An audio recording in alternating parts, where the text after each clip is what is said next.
कि बच्चे के नंबर नहीं आ रहे, बच्चा क्लास में क्या कर रहा है, कि वो सच से भाग रहा है। सही जगह पर जाके सही चीज पूछे तो मुझे आज तक समझ नहीं आया कि पेरेंट्स स्मार्टफोन बच्चों को दे क्यों रहे हैं। इसमें कड़ी मेहनत करेंगे तो ही ये एग्जाम क्लियर होगा।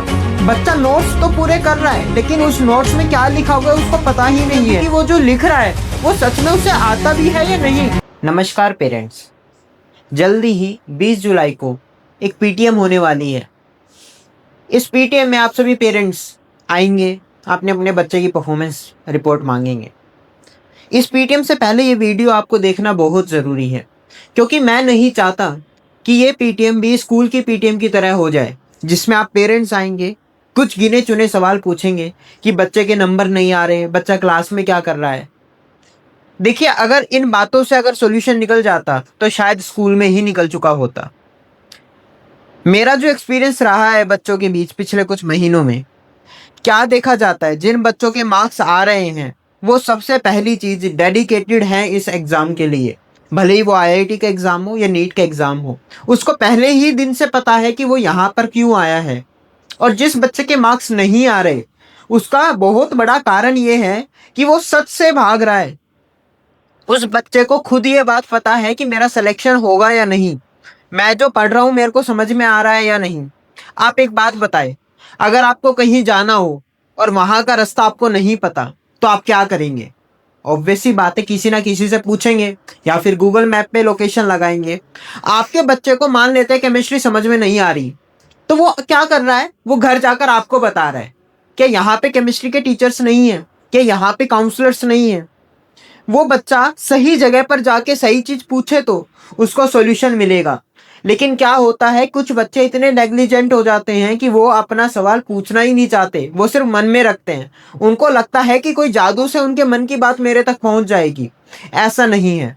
दूसरी बात, बच्चे स्मार्टफोन्स यूज करते हैं। मुझे आज तक समझ नहीं आया कि पेरेंट्स स्मार्टफोन बच्चों को दे क्यों रहे हैं। ऐसा क्या रीजन है? बच्चा किस भी रीजन से आपसे स्मार्टफोन मांग रहा है, क्या आप हमसे या उनके फैकल्टी से कंसल्ट कर रहे हैं? अगर नहीं तो इसमें गलती आप देखिए कहाँ से हो रही है। क्योंकि उस स्मार्टफोन में सिर्फ वो बच्चा पढ़ाई नहीं कर रहा, उसी से वो डिस्ट्रैक्ट हो रहा है। मैंने ना जाने कितने बच्चों के स्मार्टफोन यहाँ पकड़े हैं जिसमें वो बच्चे ना जाने क्या क्या देख रहे हैं। आप इस बात को समझिए कि ये एग्जाम मेहनत का विषय है। इसमें कड़ी मेहनत करेंगे तो ही ये एग्जाम क्लियर होगा। और आपको ये बात हर साल देखने को मिलती है कि कुछ हजारों में से कुछ 100-200 बच्चों का सिलेक्शन होगा। हमारी क्लास में से भी कुछ परसेंटेज ही बच्चे जो इस एग्जाम को क्लियर करेंगे। अगर आप चाहते हैं आपका बच्चा उस परसेंटेज का पार्ट बने, तो आपको उसका रूटीन उस तरह से बनाना होगा। आपको प्रमोट करना होगा उसको कि वो सुबह जल्दी उठे, वो टाइम से सो जाए, वो अपना होमवर्क कंप्लीट रखे, वो अपने नोट्स कंप्लीट रखे।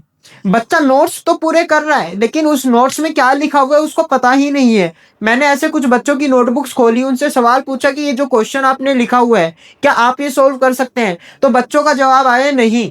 क्यों? क्योंकि उसने सिर्फ नोटबुक पूरी की हुई है। अब आप खुद सोचिए, क्या हमारे लिए पॉसिबल है कि 200 के 200 बच्चों से डेली क्वेश्चन सोल्व करवाए जाए, या डेली ये चेक किया जाए कि उसने वो जो काम किया है वो ईमानदारी से किया है या नहीं किया?